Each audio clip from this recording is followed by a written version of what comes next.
En este video tutorial vamos a trabajar con el análisis factorial confirmatorio en Amos SPSS.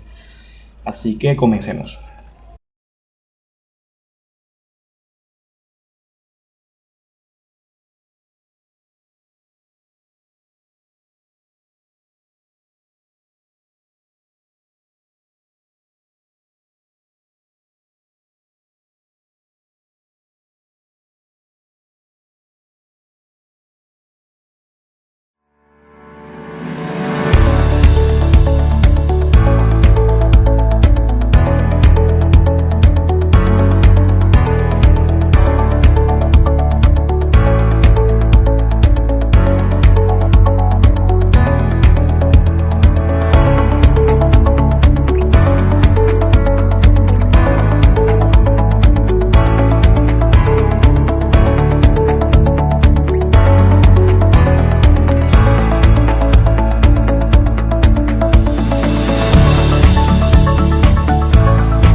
El análisis factorial es una técnica estadística multivariante cuyo objetivo es definir la estructura que subyace en una matriz de datos. Esta técnica permite hallar grupos homogéneos de variables a partir de un grupo numeroso de variables. Estos grupos homogéneos se constituyen con aquellas variables que correlacionan entre sí, procurando que unos grupos no estén relacionados con otros. Estos grupos homogéneos de variables son los que denominaremos factores o componentes, los cuales se definen como variables latentes, variables no observables, que son producto de una combinación lineal de variables interrelacionadas. El fin último del análisis factorial es reducir una gran cantidad de datos en un número pequeño de dimensiones que sean capaces de explicar la mayor proporción de la variabilidad total contenida en esos datos. Cabe indicar que existen dos tipos de análisis factorial: el análisis factorial exploratorio o AFE y el análisis factorial confirmatorio o AFC. El análisis factorial exploratorio es una técnica exploratoria cuyo propósito es determinar el número apropiado de factores o componentes y descubrir cuáles variables son indicadores razonables de dichos factores, destacando que en el AFE no se especifican de antemano las relaciones entre las variables y número de factores o componentes. Las variables cargan libremente en todos los factores. El análisis factorial confirmatorio o AFC, que es la técnica que abordaremos en este video tutorial, es igualmente una técnica estadística multivariante, donde, a diferencia del análisis factorial exploratorio, se especifica de antemano el número de factores y la manera en la que se relacionan las variables, ya que acá se cuenta con una hipótesis previa sobre la relación de los factores y también se tiene una hipótesis previa sobre el número y naturaleza de los factores. Es relevante señalar que en el análisis factorial confirmatorio o AFC requiere de una sólida base teórica y empírica para guiar la especificación del número de factores y el patrón de relaciones de los factores. Es común que en el AFC se acuda a diagramas de trayectoria o diagramas PAT, también PAT diagram o diagramas de relaciones causales, para representar las relaciones entre las variables y los factores, tal como se expresa en este diagrama, donde el factor o variable latente se representa con un óvalo, siempre, mientras que las variables observadas o indicadores se representan con un rectángulo. Las flechas indican la relación que existe entre los indicadores y el constructo exógeno.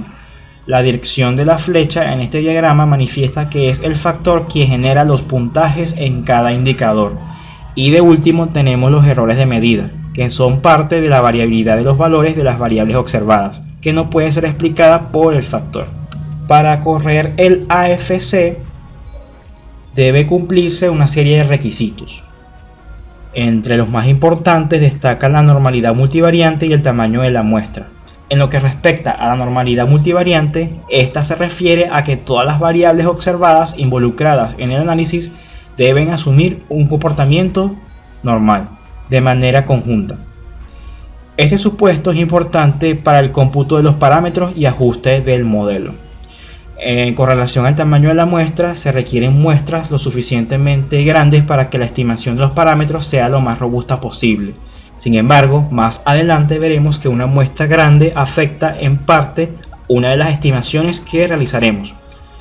Algunos autores sugieren tomar 10 casos por cada variable que se incluya en el análisis. Por ejemplo, si vamos a hacer un estudio de validez de constructo de un instrumento conformado por 15 ítems, pues la muestra a recolectar sería de 150 personas. Entonces, dicho esto, iniciaremos con la aplicación del análisis factorial confirmatorio a través de AMOS en su versión 23, partiendo de una base de datos elaborada en SPSS. Para efectos de la práctica, haremos un estudio de validez de constructo empleando el AFC para validar un instrumento que pretende medir la variable de disposición hacia el estudio, que se define como el interés que mantienen los estudiantes en participar de forma activa en sus estudios. De acuerdo con el modelo teórico en el que se basó el constructor para diseñar este instrumento, la disposición hacia el estudio está conformada por 4 dimensiones. Las mismas son motivación intrínseca hacia el estudio, compromiso con la tarea, autorregulación y adaptación. Como se hizo mención, lo que vamos a hacer es confirmar esta estructura.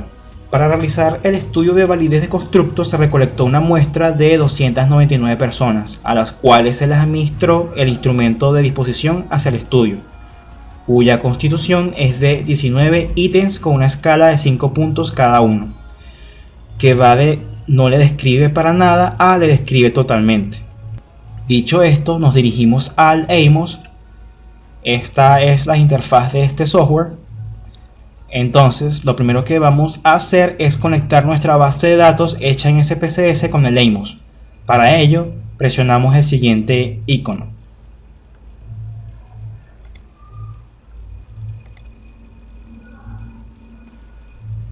Luego, en esta ventana emergente, hacemos clic en nombre del archivo. Buscamos la base de datos en nuestro disco duro. Ya conectada la base de datos, presionamos OK. Lo que sigue es construir el path diagram o el diagrama de relaciones causales. De acuerdo con la estructura del instrumento, hay una variable principal que se denomina disposición hacia el estudio, la cual es una variable latente y está constituida por 4 dimensiones, que también son variables latentes, porque no podemos medirlas de manera directa. Entonces, lo que vamos a hacer primero es plasmar acá las 4 dimensiones con sus respectivos ítems. Así que presionamos este icono, hacemos clic en una parte de la hoja, ya apareció el óvalo que representa la variable latente, presionamos sobre él 5 veces para que aparezcan los 5 ítems que conforman esta primera dimensión: 1, 2, 3, 4 y 5. Como observamos en la tabla de especificaciones, las demás dimensiones tienen 5 ítems, a excepción de la tercera que tiene 4. Así que continuamos con la construcción del diagrama. 1, 2, 3, 4, 5. 1, 2, 3, 4 y 1, 2, 3, 4, 5. Ahora vamos a organizar estos diagramas. Vamos a girarlos. Para esto presionamos el siguiente icono que nos permite rotar los diagramas. Y marcamos o seleccionamos un diagrama y lo rotamos.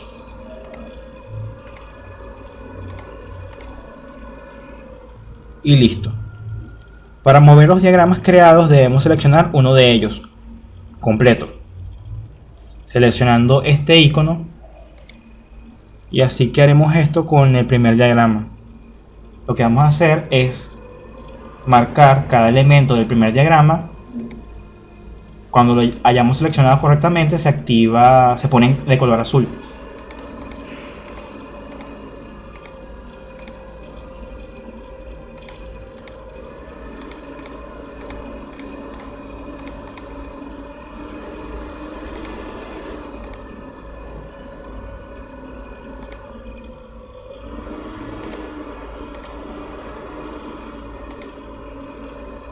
Una vez marcados todos los elementos del primer diagrama, los cuales son iluminados en azul, como dije, vamos a presionar el icono del vehículo,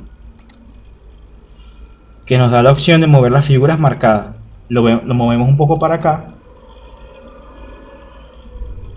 para que quede separada del segundo diagrama. La voy a poner un poquito para acá.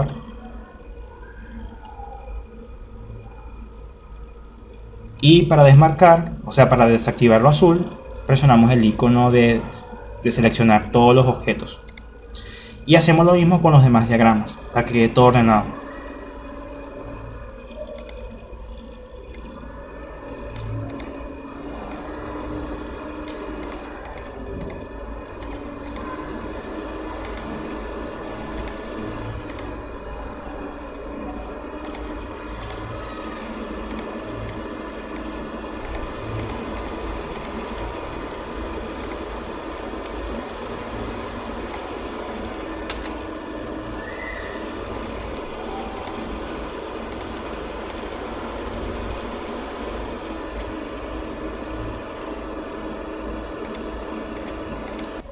Para ajustar estos diagramas a la hoja, vamos a hacer clic aquí, en este icono.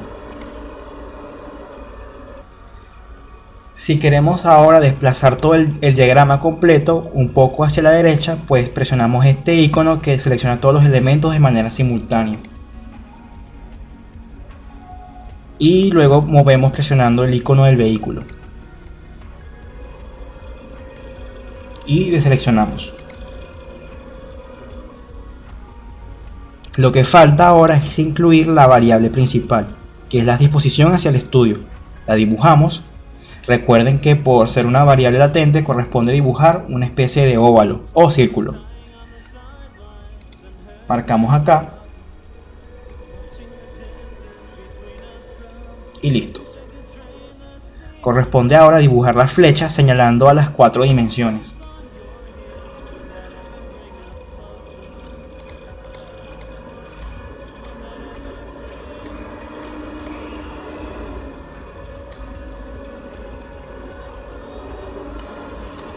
Voy a acomodar esto.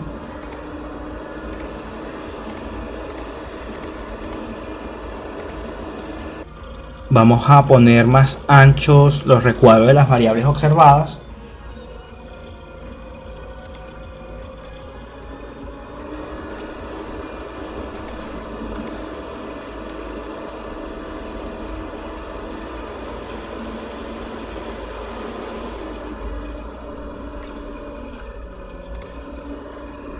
Y listo. Ya acomodado el diagrama, lo que corresponde ahora es asignar los nombres a cada dimensión con iniciales. Para ello hacemos doble clic sobre el primer círculo. Y esta dimensión hace referencia a motivación intrínseca hacia el estudio. Le colocamos las iniciales.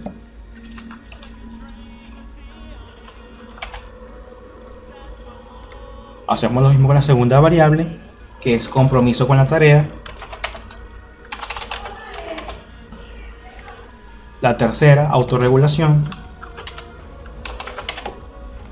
Y la última, adaptación. Esto aplica también para la variable principal. Disposición hacia el estudio. El siguiente paso es asociar cada variable observada, o sea, cada recuadro con los ítems. Así que presionamos este icono para empezar a trasladar los ítems a cada uno de esos recuadros.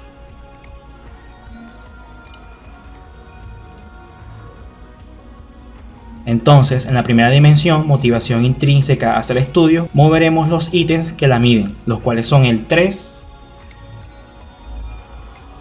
el 6, el 11, el 13 y el 18.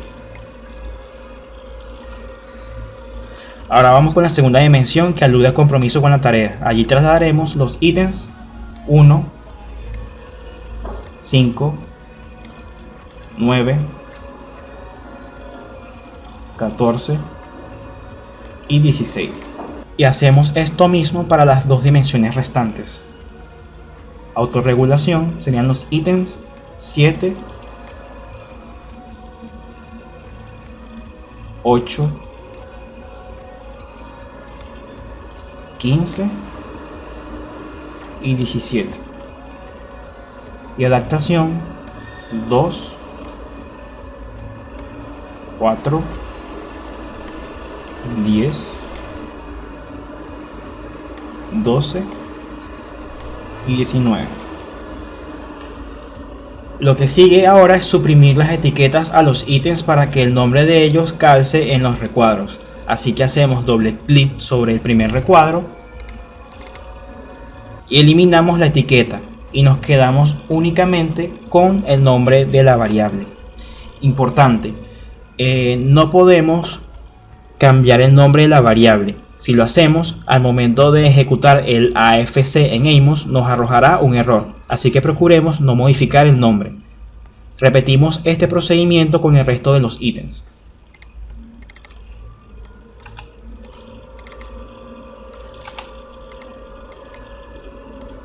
Importante, si no les gusta el tamaño de la letra, pueden hacer doble clic sobre algún recuadro y aquí donde dice tamaño de la letra o de la fuente, pueden ajustar como mejor les parezca.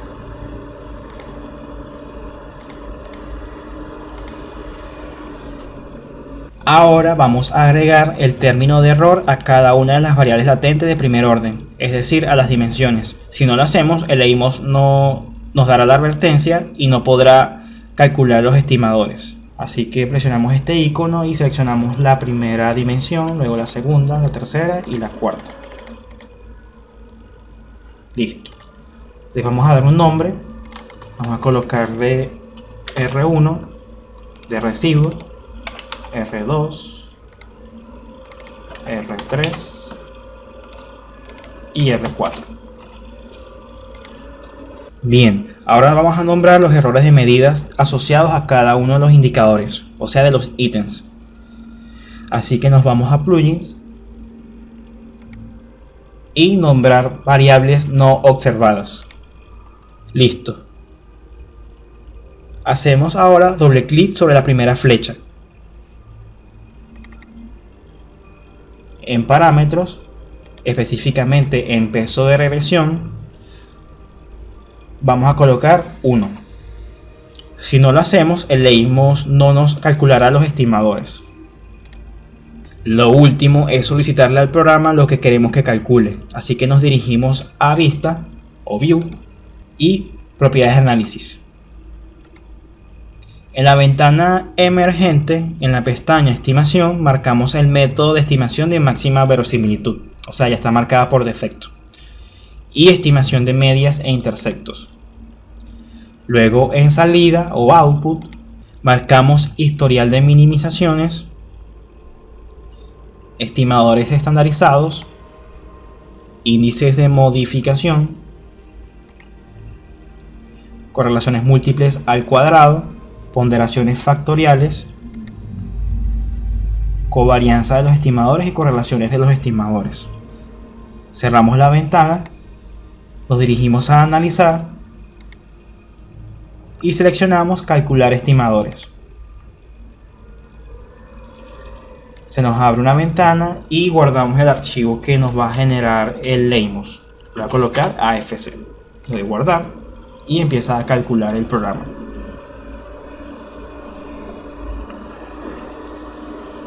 Cuando todo ha salido bien, se activa esta figura que tiene una flecha roja, que al presionarla nos muestra las correlaciones entre los factores y los ítems, pero acá vemos los coeficientes no estandarizados. Si queremos verlos estandarizados, seleccionamos esta opción. Como podemos observar en el diagrama de trayectoria o path diagram, las correlaciones entre los ítems y los factores que los mismos miden, que no son más que las cargas factoriales que van de lo bajo a lo alto. Por ejemplo, los ítems 7 y 4 son los que correlacionan más bajos con sus factores, siendo el ítem 17 el que mayor correlaciona con su factor, con un coeficiente igual a 0,81. Bien, con este breve examen de las correlaciones entre los ítems y los factores, ya tenemos una evidencia de que el modelo factorial propuesto podría ser rechazado. Para confirmar esto, evaluaremos las medidas de la calidad del ajuste de dicho modelo, las cuales tienen como propósito determinar si el modelo factorial propuesto se ajusta de manera satisfactoria a los datos. Así que hacemos clic en este icono que dice View Test y el programa abrirá una nueva ventana con los resultados. Lo primero que vamos a analizar son las medidas absolutas del ajuste, las cuales determinan el grado en que el modelo explica la matriz de datos observada. Estas medidas son el ratio de verosimilitud de chi cuadrado y el error de aproximación cuadrático medio, también conocido como RMSEA. Pero antes de analizar tales medidas, haremos una tabla como esta para colocar los resultados obtenidos. Dicho esto, vamos a examinar el ratio de verosimilitud de chi cuadrado, que mide la distancia que existe entre la matriz de datos observada y la matriz de datos estimada por el modelo factorial. Un modelo es apropiado cuando esta medida arroje un p-valor mayor que 0,05, ya que al ser mayor decimos que no hay diferencias estadísticamente significativas entre ambas matrices, pero si es menor habrá diferencias entre ellas, y lo que queremos es que las dos se parezcan. Así que nos vamos a ajuste del modelo y aquí vemos que el p-valor obtenido es menor que 0,05. Por lo tanto, se rechaza la hipótesis nula y se acepta la hipótesis alternativa, por lo que existen diferencias entre la matriz de datos observada y la matriz estimada por el modelo. Esto nos da a entender que el modelo propuesto es inapropiado. Sin embargo, es relevante acotar que esta medida es sensible al tamaño de la muestra, ya que la probabilidad de rechazar la hipótesis nula se incrementa conforme se eleva el tamaño de la muestra, siendo necesario complementar esta medida con otras medidas de ajuste, como la siguiente, denominada error de aproximación cuadrático medio, conocida por sus iniciales en inglés RMSEA, tratándose de una medida que expresa la cantidad de variabilidad que no puede ser explicada por el modelo factorial por grado de libertad. El modelo factorial es apropiado cuando dicha medida arroje un valor menor que 0,05. El RMSEA suprime el inconveniente que presenta el ratio de verosimilitud de chi cuadrado cuando la muestra es lo suficientemente grande.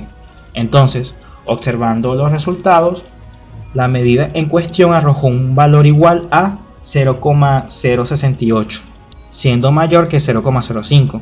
Así que anotamos estos resultados en la tabla.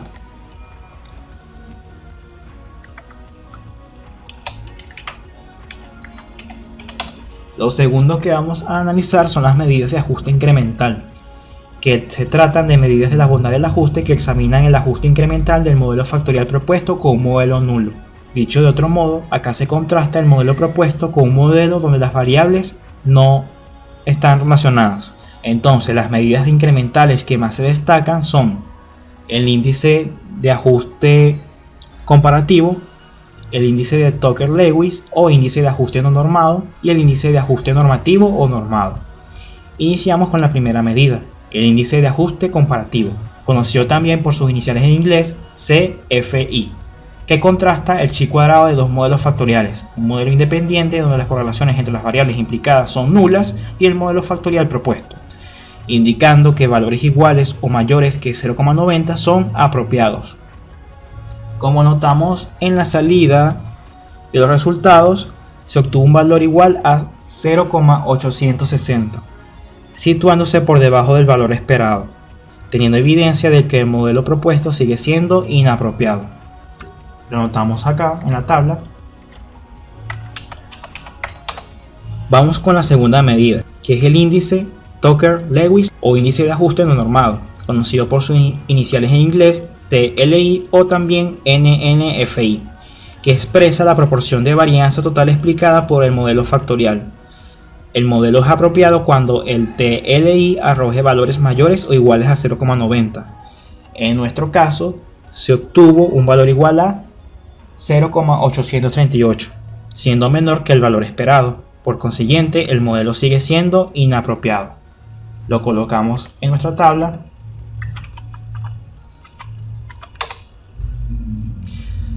Prestamos ahora atención a la tercera medida, que hace referencia al índice de ajuste normativo o normado, conocido por sus iniciales en inglés NFI. Al igual que el índice de Tucker-Lewis, expresa la proporción de la variabilidad total explicada por el modelo factorial propuesto, con la diferencia de que el TLI solventa los inconvenientes del NFI, debido a que toma en cuenta los grados de libertad del modelo factorial propuesto y del modelo nulo, y también es poco sensible al tamaño de la muestra. Entonces, al igual que el TLI, el modelo factorial es apropiado cuando el NFI arroje un valor mayor o igual que 0,90. En nuestro ejemplo, se obtuvo 0,784, siendo el modelo propuesto inadecuado. Lo anotamos acá.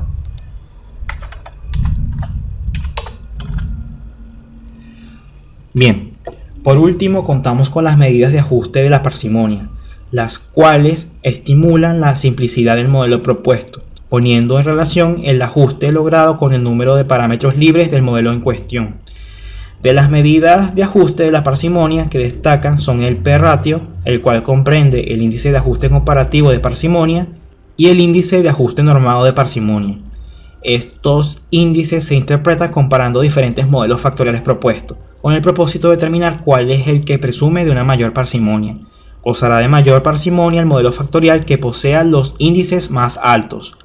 Otra de las medidas de ajuste de la parsimonia es el índice de criterio de información de Akaike, conocido por sus iniciales en inglés AIC o AIC, el cual no arroja valores que oscilan entre 0 y 1, como sucedía con los índices mencionados previamente, sino que arroja valores que pueden exceder de 1.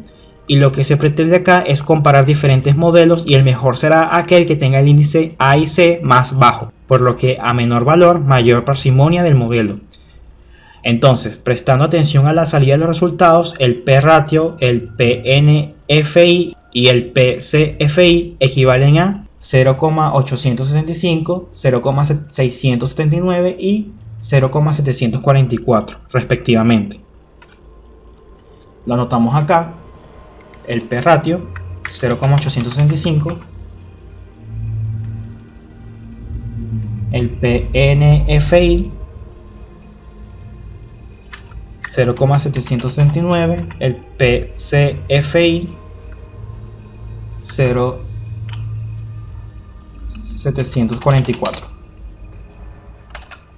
Observando el índice AIC asociado a nuestro modelo factorial propuesto es igual a 476,491.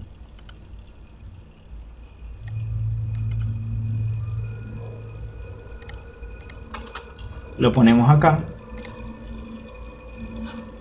Estos valores no nos sirven aún.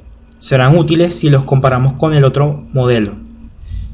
Entonces, de lo hallado, tenemos suficientes evidencias para rechazar el modelo factorial propuesto, por lo que el mismo no se ajusta a los datos. En consecuencia, el investigador tiene la libertad de efectuar las modificaciones necesarias hasta lograr un ajuste satisfactorio. Esto es lo que se denomina reespecificación del modelo factorial propuesto. En esta fase se busca mejorar el ajuste de dicho modelo a través de diferentes modificaciones, donde se suprimirán las relaciones que no fueron significativas e incluir, si es posible, nuevas relaciones entre variables. Para realizar ajustes en el modelo, el EIMOS nos arroja unos índices de modificación, solo si se los solicitamos. En nuestro ejemplo, sí lo hicimos, así que nos dirigimos a índices de modificación .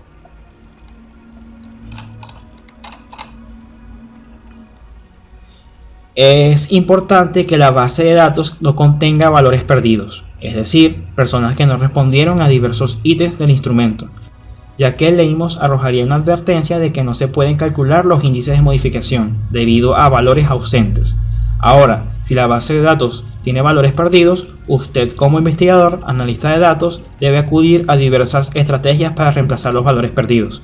Una de las estrategias es colocar la media del ítem en las celdillas vacías, pero eso dependerá de cada investigador, si esta estrategia le parece idónea o no. O también puede eliminar casos de gente que no haya respondido diversos ítems, pero es decisión del investigador. Bien, dicho esto, los índices de modificación nos sugieren qué elementos se pueden relacionar para mejorar el modelo factorial. En esta salida vemos que se nos sugiere relacionar errores con factores y errores con errores.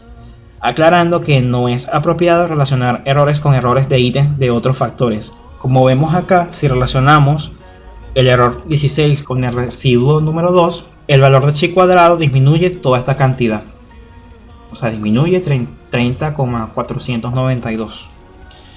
Sin embargo, no es posible porque son errores de dos factores distintos. Por ejemplo, es posible relacionar los errores 4 y 5, porque son de un mismo factor. Sin embargo, el valor de chi cuadrado disminuiría poco.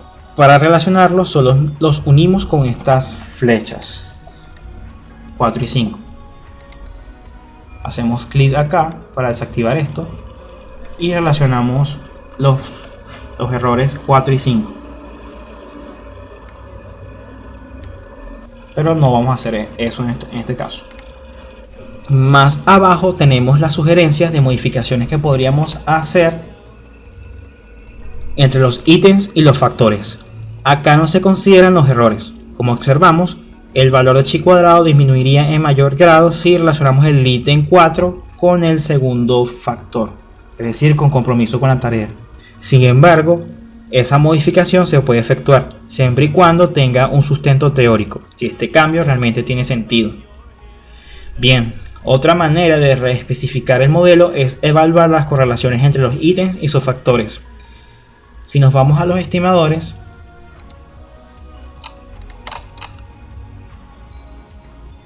acá vemos los valores de la regresión no estandarizados, junto con los errores estandarizados, las regiones críticas y los p-valores asociados. Acá prestamos atención a los p-valores de los ítems con sus respectivos factores. Como observamos, en todos hay asteriscos. ¿Qué nos dice eso? Los asteriscos nos indican que los p-valores son menores que 0,001. Por lo tanto, las relaciones entre los ítems y sus factores son estadísticamente significativas. Luego más abajo tenemos los valores de la regresión, pero estandarizados, que son los mismos que aparecen en el path diagram. Entonces, acá podríamos suprimir aquellos ítems con correlaciones bajas con sus factores, tales como el ítem 7 y el 4. ¿Y por qué no el 5? A ver cómo cambian las medidas de ajuste. Acá les digo que vamos a omitir las relaciones entre las variables latentes. Solo prestamos atención a las correlaciones entre las variables observadas y latentes, o sea, los ítems y sus respectivos factores. Entonces, para hacer esta modificación, debemos construir de nuevo el path diagram, excluyendo a esos tres ítems, y repetimos todo el procedimiento anterior.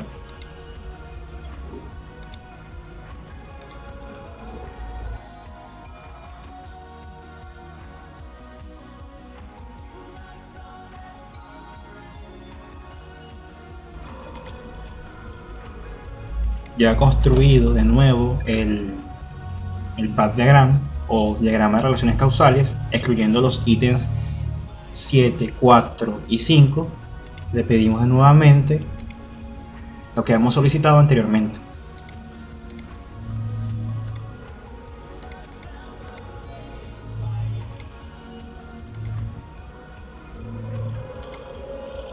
Y calculamos. Lo podemos hacer desde aquí o también desde este icono.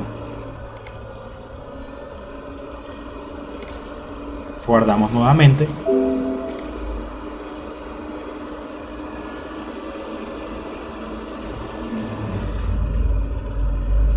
Bien, nos dirigimos de una vez a los resultados para examinar las medidas de la calidad del ajuste. El chi cuadrado sigue siendo significativo, pero sabiendo que el tamaño de la muestra es grande y esto incide en la significancia de este valor, acudimos a las otras medidas, como el RMSEA, que está aún por encima de 0,050. El CFI, todos estos valores vamos a anotarlos acá.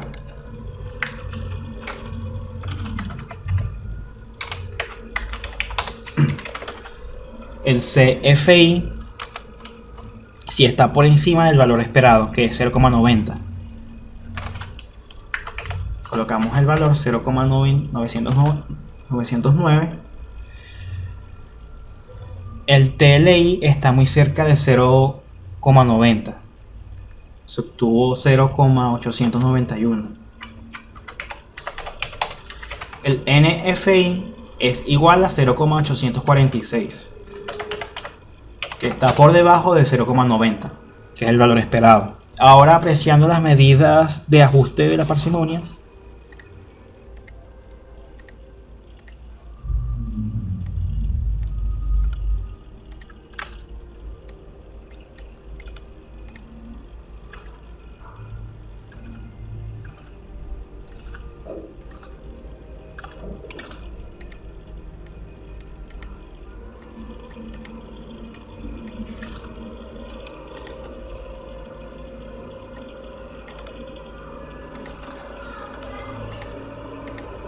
ahora, con relación a las medidas de ajuste de la parsimonia, las cuales colocamos en la tabla, allí vemos que el P-ratio del modelo modificado es menor que el del primer modelo, lo cual es inapropiado.